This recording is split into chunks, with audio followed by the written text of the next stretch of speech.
O livro de Gênesis. Alegria poder rever Magno, voltando, né, Magno? Da Labuta, Elmes, alguns irmãos que serviram aí numa verdadeira batalha nessa semana, vieram e retornaram com saúde, e a gente exalta e tributa a Deus a nossa ação de graças, tanto pela manhã quanto à noite, pela vida dos nossos irmãos. Gênesis, capítulo 14, gostaria de ler com os irmãos, a partir do verso 1.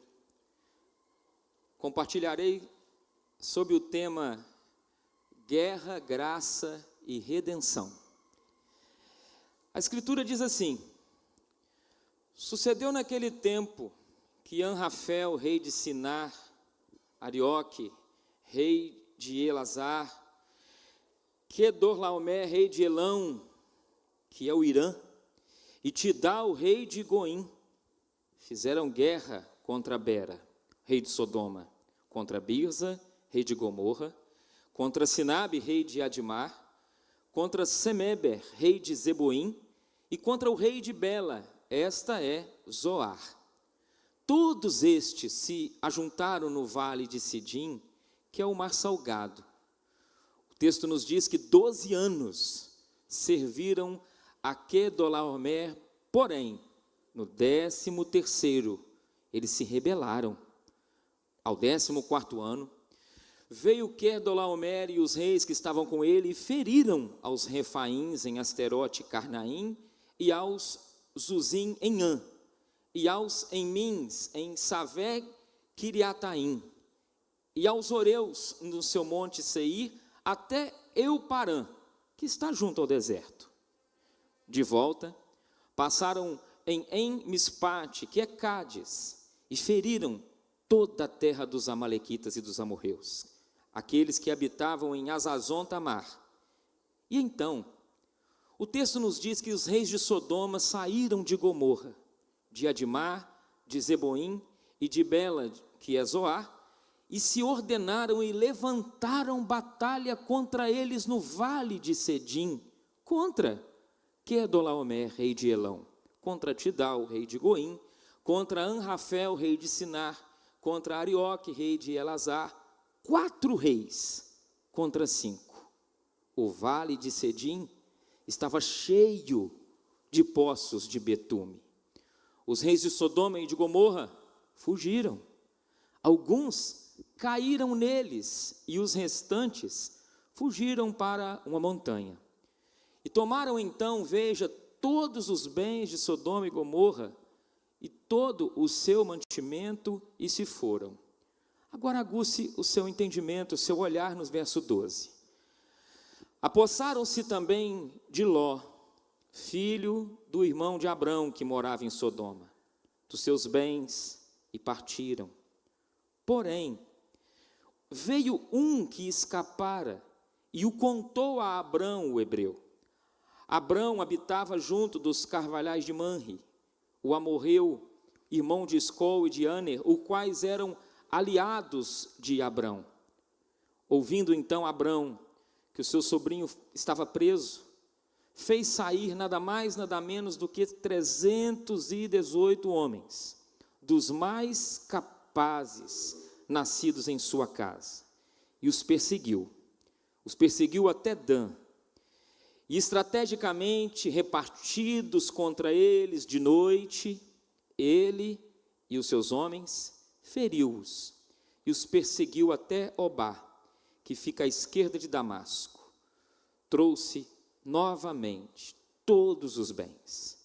Resgatou também a Ló, o seu sobrinho, e os bens dele, as mulheres também e o povo. Após então Abrão voltar de ferir a Quedorlaomer e aos reis que estavam com ele, saiu-lhe ao encontro o rei de Sodoma, no vale de Savé, que é o vale do rei. Melquisedeque, rei de Salém, trouxe pão e vinho. Era sacerdote do Deus Altíssimo. E ele abençoou Abrão e disse as seguintes palavras: bendito seja Abrão pelo Deus Altíssimo, o Deus Altíssimo que possui os céus e a terra. E bendito seja o Deus Altíssimo que entregou os teus adversários nas tuas mãos. e de tudo lhe deu Abrão o dízimo. Então, o rei de Sodoma disse a Abrão: dá-me as pessoas, e os bens vão ficar contigo. Mas Abrão lhe respondeu: levanto a minha mão aos céus, ao Senhor, o Deus Altíssimo, aquele que possui os céus e a terra, e juro que nada tomarei de tudo que te pertence, nem um fio, nem uma correia de sandália, para que não digas: eu enriqueci a Abrão, nada quero para mim, senão o que os rapazes comeram, e a parte que toca aos homens Aner, Escol e Manre, estes que foram comigo, estes que tomem o seu quinhão.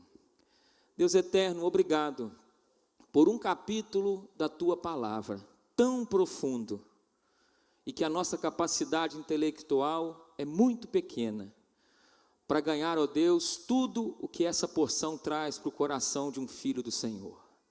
Mas obrigado porque o Senhor nos reúne nessa noite, e o Senhor, com toda certeza, em meio às muitas guerras e batalhas que todos aqui, conscientes ou não, têm travado, o Senhor tem lições para nós, especiais, para a nossa vida. Dê graça àquele que fala, ao que ouve, e que o Senhor, ó Deus, seja exaltado entre nós, como já oramos aqui, e que a tua palavra tenha livre curso, ó Deus, nesse ambiente. Se porventura há inquietações no nosso coração, preocupações em demasia, Senhor, que o Senhor possa nos ajudar aquietando a nossa alma nesses minutos tão preciosos, e nos ajude a receber, Pai, a orientação pastoral que a tua palavra tem para o nosso coração, em nome de Jesus, amém. Meus irmãos e minhas irmãs, esse capítulo fala para nós de um momento muito interessante na vida do homem chamado Abrão. Recentemente me lembro que eu tive a oportunidade de repartir com os irmãos um pouco do capítulo 12, adentrei um pouco no capítulo 13, e hoje nós vamos nos debruçar nesse capítulo 14, que de forma introdutória, ele traz para nós algumas coisas interessantes. Eu não sei onde você se encontrava, mas alguns que estão aqui não eram nascidos. Mas no ano de 2001, quando as Torres Gêmeas foram atingidas em Nova York, o mundo inteiro assistiu uma cena impressionante. Enquanto milhares fugiam do perigo, bombeiros, muitos, centenas, corriam para dentro daquele ambiente que estava a explodir. E aquela cena foi muito curiosa, porque enquanto muitos fugiam, muitos pulavam, a cena mostrava alguns bombeiros indo para dentro daquele ambiente. E o lema da corporação dos bombeiros, que particularmente eu admiro, é vidas alheias e riquezas salvar. E lá naquele ambiente de 2001, ao ver esses homens movidos não só por um senso vocacional da sua profissão, mas acredito que movidos pelo amor a desconhecidos. E ficou um registro que naquele episódio, 343 bombeiros entraram num campo de guerra em prol da vida de muitos, e eles então se entregaram, mas ao mesmo tempo não conseguiram voltar para casa naquele dia. Gênesis 14 nos mostra uma guerra, a primeira guerra registrada na Escritura, que Moisés registra, e essa guerra é uma guerra que envolve 4 reis contra 5. Os países, segundo os melhores eruditos bíblicos dizem, envolvidos nessa peleja, nós temos o Irã, o Iraque e a Turquia, e um desconhecido. Mas em meio a isso tudo, o que salta aos nossos olhos é nós lembrarmos que no capítulo 13, na conclusão do capítulo, Abrão, juntamente com o seu sobrinho, eles rompem uma aliança. A Escritura nos diz que Abrão diz ao seu sobrinho mais novo: pode escolher para onde você quer ir. E o sobrinho Ló olha para as belas campinas de Sodoma, parecida com o Éden, e ele deseja, movido pelo olhar, pela sua concupiscência, ele decide ir para aquele local. E entre o capítulo 13 e o capítulo 14, nós temos 14 anos, ao qual, na guerra dita no capítulo 14, inicialmente, com nomes tão complexos e difíceis de se ler, você se depara de maneira muito, muito clara com esses 4 reis babilônicos declarando guerra aos 5 reis das cidades cananeias e subjugando por 13 anos essas regiões como alguém que está a dominar aquela região por motivos interessantes historicamente falando. Porque o objetivo principal era garantir acesso às rotas que ligavam o norte da Síria ao Egito. A motivação econômica se devia às riquezas de cobre, controlar aquilo era algo estratégico. Mas, como toda guerra, movida por um orgulho, por uma cobiça, por uma ambição, como o puritano Matthew Henry diz, são ídolos que não vão se saciar. E em meio ao capítulo você tem Ló, o sobrinho de Abrão. E Ló mora em Sodoma. Paulatinamente Ló foi dando passos. Primeiro ele olhou para aquele local. E foi, segundo o texto bíblico, se você observar capítulo 13, verso 12, diz que Abrão habita na terra de Canaã, Ló nas cidades da campina, e ia armando as suas tendas, num processo de 12, 13 anos, até Sodoma. E Moisés registra no verso 13, os homens de Sodoma eram grandes pecadores, eram maus contra o Senhor. E Ló é um filho de Deus, Ló é um escolhido do Senhor. Segundo Pedro, na sua segunda carta, ele diz que Ló, em face do pecado e da sodomização ao redor, ele afligia a sua alma. Quando Pedro escreve a sua segunda epístola, e ele registra isso acerca de Ló. Ló, naquele ambiente, vai perder esposa, vai perder filhos. E esse ambiente agora está sendo dito a nós, que no verso 11, todos os bens de Sodoma e Gomorra em meio àquela guerra, em meio àquela rebelião, todo o seu mantimento se foram, e no verso 12 é dito que eles se apossaram de Ló, filho do irmão de Abrão, que morava em Sodoma, apossaram dos seus bens, do seu patrimônio, e partiram. Os mestres espirituais dizem, queridos irmãos e irmãs, que vida cristã não é colônia de férias, e eu concordo, vida cristã é guerra. Não há um filho de Deus e uma filha de Deus que tem o Espírito Santo, que não é consciente no seu íntimo, de que uma vez que ele foi por Cristo salvo, alcançado por graça, ele adentrou agora num campo de batalha, de uma guerra espiritual. E em meio a essa guerra espiritual, contra um mundo ímpio, contra anjos caídos, nós temos sim a graça de Deus, da segurança da salvação, da proteção, do consolo, do discernimento, da orientação. Louvado seja Deus por isso. Porém, lá no nosso íntimo, às vezes, nós nos esquecemos. Nós nos esquecemos que a nossa guerra não é contra carne e sangue, mas contra os dominadores deste mundo tenebroso, e pensamos que a nossa guerra é contra carne e sangue. Nós nos permitimos levar pelos maus combates e nos vemos, às vezes, brigando por briguinhas e por questiúnculas, que não chegam a lugar nenhum e não traz glória ao nome de Cristo e nem exalta o Evangelho do Senhor. Isso é muitas vezes. Então eu te lembro, meu irmão, você filho de Deus, filha de Deus, nós todos estamos em uma guerra espiritual, e guerra espiritual se vence com armas espirituais. Como disse o apóstolo Paulo escrevendo na igreja de Corinto, as armas da nossa milícia não são carnais, mas poderosas em Deus, para destruir as fortalezas, anulando sofismas. O que é isso, pastor? Anulando o engano na nossa mente. Mas veja a cena comigo. Ló escolheu errado. Ló foi levado pelo seu olhar. A mulher não tem aparentemente nada com aquela situação, ela vai a reboque, os filhos também. E eu tiro, observando esses versos bíblicos desse capítulo, algumas lições para nós como povo do pacto. A primeira delas: com quem você tem se aliançado? Repito, com quem você tem feito alianças? Ló decidiu: eu vou me aliançar com os sodomitas. E ele colocou ele e a família em vulnerabilidade, tolice.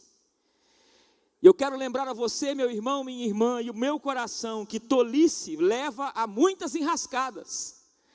E as enrascadas que o texto vai nos mostrando, é que aquilo que vai Deus tratar com Sodoma, disciplinando Sodoma, lá no final, destruindo ela, mas antes de destruir, disciplinando, a disciplina que pega em Sodoma e Gomorra, pega em Ló também. De maneira que ande com o desobediente, ande com o mexeriqueiro, ande com aquele que de alguma forma tem prazer na rodinha dos escarnecedores e desbocados, e você também corre um sério risco da disciplina que vem sobre ele, vir sobre você. Ló, será que ele foi influenciado pelo Egito no tempo que o tio levou ele para lá? Não sabemos. Mas o texto sugere que, embora aquela passagem possa ter influenciado Ló, é um chamado para mim e para você compreender que andar com quem não serve a Deus implica que a disciplina que cai sobre os pecadores pode cair sobre nós. E eu me lembro, meditando nesse texto, de muitos exemplos no pastorado, que com muito temor no coração, eu conferi, eu pensei, e me veio um que eu quero repartir com os irmãos. Há anos atrás, o meu cunhado congregava num determinado ambiente, e esse cunhado resolveu falar com um amigo, que ele via que ele estava meio que flertando com algumas amizades perigosas. E para encurtar a história, esse cunhado chega e resolve falar para aquele rapaz que aquelas pessoas não eram boas biscas, como os antigos dizem, e resolveu orientar: cuidado com essa aliança, cuidado com essa amizade, você é filho de Deus. E começou a dar algumas orientações para ele, falando dos riscos que assim tinha. O tempo passou, esse rapaz orientado pelo meu cunhado se muda, passou-se os anos, e esse rapaz, num belo dia, num belo sábado, ele foi convidado a ir para uma cidade vizinha, por esse grupo de amigos, e no trajeto entre Manhuaçu e uma cidade vizinha, no carro que ele estava, um dos indivíduos no carro resolve tirar a vida do motorista. Resultado, mataram aquele motorista, e esse rapaz foi conduzido depois preso junto com aquela turma toda. E um dia eu fui visitar na prisão, ele estava com a minha esposa, há bons anos isso já, e me lembro como se fosse hoje, no corredor daquele presídio, estava eu e a Leca, aquele rapaz falando para a Leca assim: fala para o seu irmão, que ele me orientou, que ele falou para mim, das amizades, e que ele me orientou com relação a algo que naquele instante eu não estava nem aí. Ele cumpriu a pena, mais de 10 anos preso. Irmãos, lá ele voltou para Jesus. De lá ele saiu, e eu me lembro, pastoreando uma cidade vizinha, que eu ouvi que ele estava congregando em determinado local. Fiquei muito feliz. Mas não precisava ser assim. Nós aprendemos, irmãos, com quem você tem se aliançado. Não esqueça que quando Moisés está escrevendo Gênesis, ele está escrevendo para o povo de Israel no deserto. Moisés está orientando o povo de Deus: não se misture com os pagãos, para não se desviar do Senhor, para não aprender os seus caminhos. A despeito então de todas as decisões erradas, e por se associar com quem não agrada a Deus, posteriormente Ló ainda é visto como alguém que é crente, está fresquinho, falamos de Lutero essa semana. Já dizia Lutero: não existe neutralidade no mundo espiritual, ou o homem e a mulher anda com Deus ou anda com o diabo, ou se é amigo de Deus, ou cavalo das trevas. De maneira que esse primeiro ponto te alerta e me alerta, que decisões podem afetar também a nossa geração. Ló decidiu escolher com seus olhos, e esse impacto veio sobre ele, sobre a esposa, sobre os filhos. Com quem você tem se aliançado? Mas há uma segunda verdade que esse texto nos mostra de maneira muito interessante, que é quando Abrão recebe a informação. O verso 13 diz: veio um que escapou. Em meio àquele ambiente onde Sodoma e Gomorra é invadida, nos diz a Escritura no verso 13 do capítulo 14 de Gênesis, um escapa, e este um que escapa vai até Abrão, e chega até Abrão e diz para Abrão o que aconteceu. Aí você pode logo pensar assim: o que Ló merece? É fruto das escolhas dele, passou 13 anos. Abraão podia: eu lavei minhas mãos.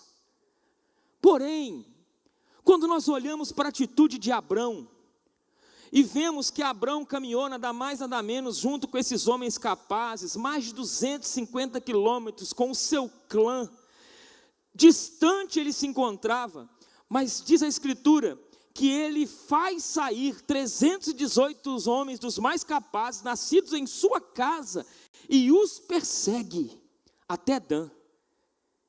E aí você vê estrategicamente, ele reparte eles à noite, ele fere-os, ele os persegue até Obá, e ele traz novamente todos os bens, ele resgata seu sobrinho Ló, os bens que a Ló pertencia, as mulheres que foram levadas e todo o povo que pertencia a Ló.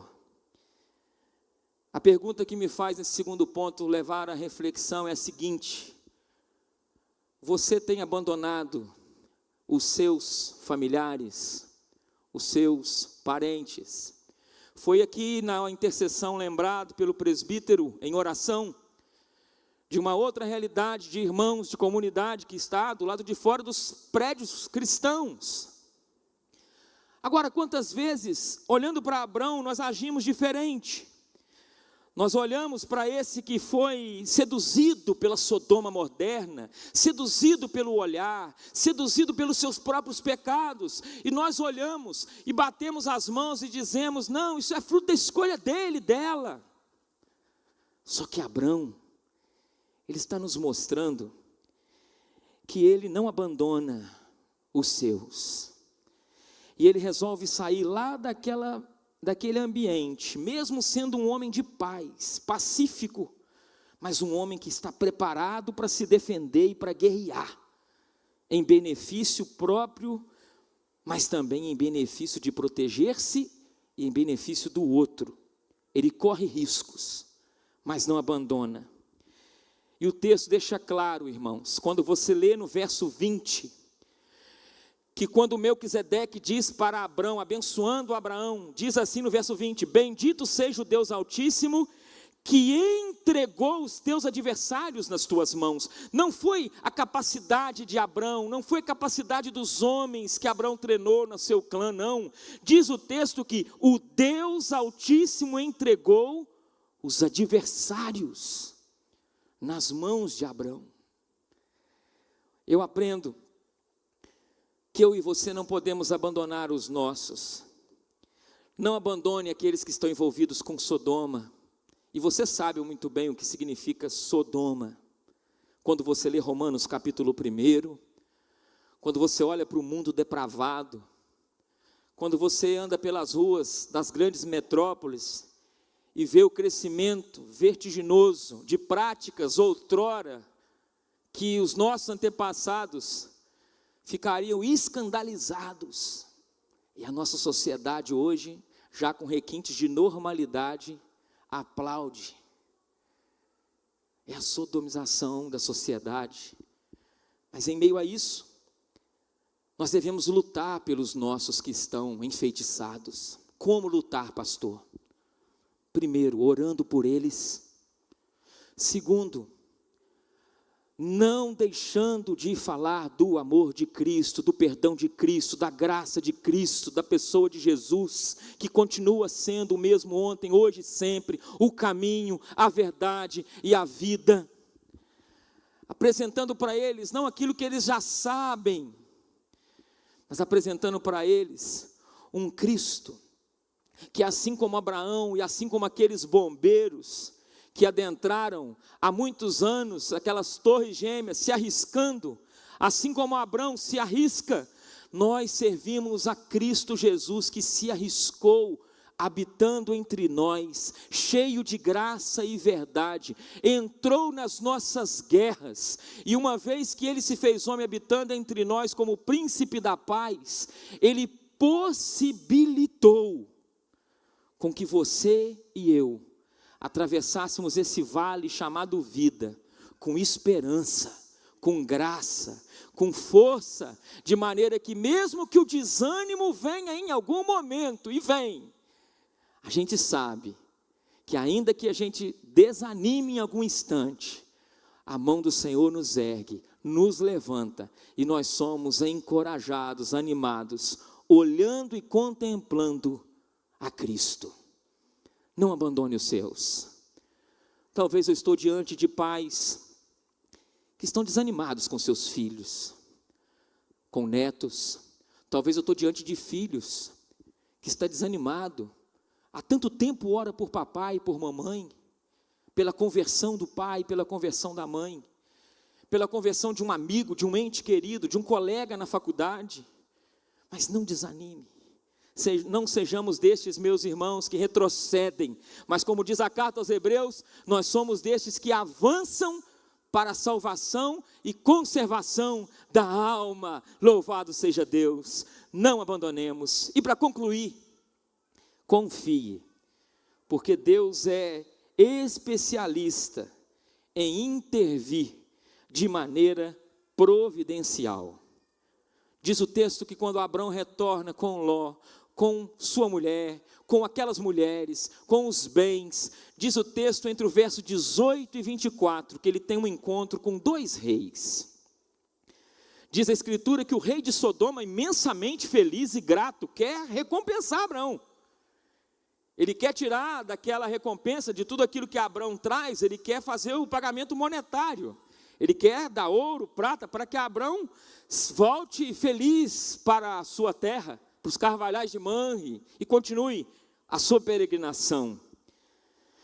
E Abrão, em meio a esse encontro com esses dois reis, o primeiro deles, o rei de Sodoma, ele rejeita aqueles bens, compreendendo que ele não era como Ló. Ele está dizendo para esse rei de Sodoma: eu quero honrar somente a Deus com a vitória que eu recebi. De maneira que Abrão confessa isso no verso 23, juro que nada tomarei de tudo que te pertence, nem um fio, nem uma correia de sandália, para que não digas, enriqueci o Abrão. Consciência de quem lhe deu a vitória. Mas há um rei que Abrão também se depara com ele, chamado Melquisedeque. E esse encontro com Melquisedeque, rei de Salém, segundo o texto bíblico, sacerdote, veja, do Deus Altíssimo. Essa figura chamada Melquisedeque é dita no Salmo 110, Hebreus capítulo 7. E diz a Escritura Sagrada que Melquisedeque, ele abençoa Abrão dizendo: bendito seja Abrão pelo Deus Altíssimo, esse Deus que possui os céus e a terra. Mas ao mesmo tempo ele diz: bendito seja o Deus Altíssimo, que entregou os teus adversários nas tuas mãos. E Abrão de tudo deu a Melquisedeque a 10ª, o dízimo. E nós vemos nesse encontro com Melquisedeque, algumas lições interessantes, a começar do nome Melquisedeque, rei de justiça e Rei de paz. Quando você pensa em justiça, você olha para onde? Não é para os fóruns nas nossas cidades, para os tribunais, não. Um cristão, quando pensa em justiça, ele olha para o trono de Deus, mas ele olha também para a cruz, porque na cruz do Calvário, a justiça de Deus e a paz se encontrou, justiça e paz. E Abrão está se encontrando no final de uma guerra, de uma batalha, com a paz e com a justiça. E diz a Bíblia Sagrada, meus irmãos e minhas irmãs, que isso aponta para o sacerdócio infinitamente superior de Jesus Cristo.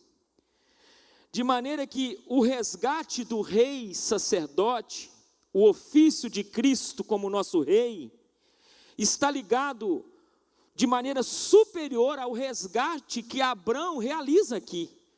Porque Abrão resgata o seu sobrinho. Mas esse Cristo, esse sacerdócio que Melquisedeque aponta, onde tem a justiça e a paz de maneira plena e perfeita e se encontra na cruz, você vê que ali na cruz nós fomos resgatados, e isso é motivo para a gente celebrar, meus irmãos, resgatados da tolice e resgatados do pecado. Assim como Ló, cativo pelo seu olhar, cativo pela sua tolice, não poucas vezes na nossa história o pecado nos envergonha, e Cristo é esse que nos resgata. Olhar para essa realidade é compreender também que quando Melquisedeque se depara com a justiça e a paz com Abrão, e olhamos para a cruz, nós pensamos no sacrifício de Jesus, que invadiu o mundo para nos resgatar de uma situação que era a nossa culpa, como aquele sobrinho Ló, era as suas escolhas que o levaram até ali. Mas ao mesmo tempo esse rei sacerdote Melquisedeque, nós vemos que a Escritura diz que ele trouxe para Abrão 2 elementos. Ali tinha hoje pela manhã pão e vinho. Verso 18, Melquisedeque, rei de Salém, trouxe pão e vinho. E nós aprendemos que em Jesus Cristo, esse rei sacerdote que se oferece em resgate por nós, esse que paga o preço da ira de Deus, ele está chamando Abrão para celebrar com pão e vinho, apontando para a realidade de um Deus que nos daria vitória. Aquele herói do capítulo 14, Abrão, ele é inferior àquele que é o verdadeiramente herói, que é o Senhor Jesus Cristo.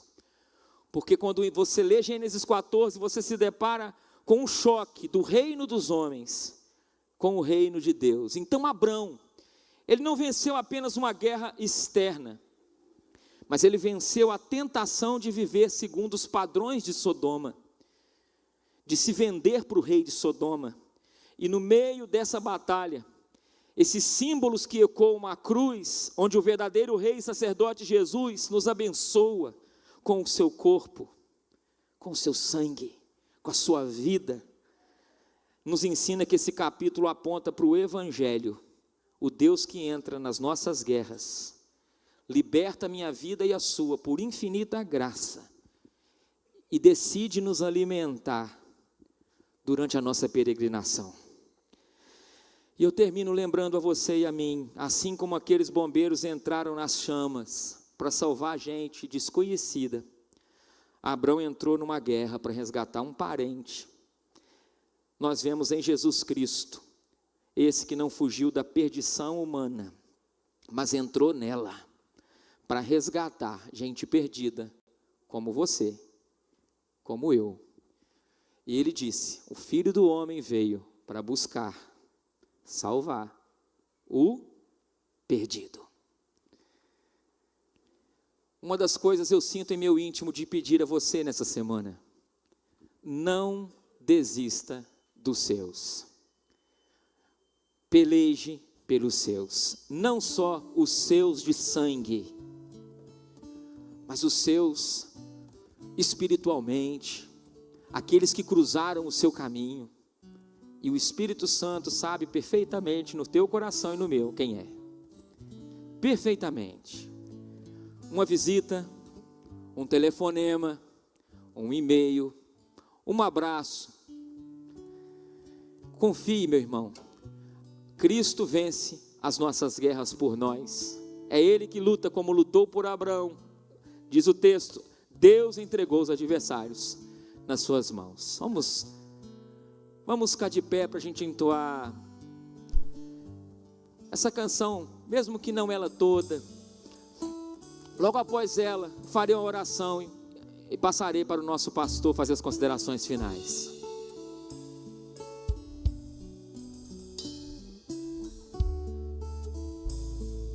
Faça disso a sua oração, meu irmão, minha irmã.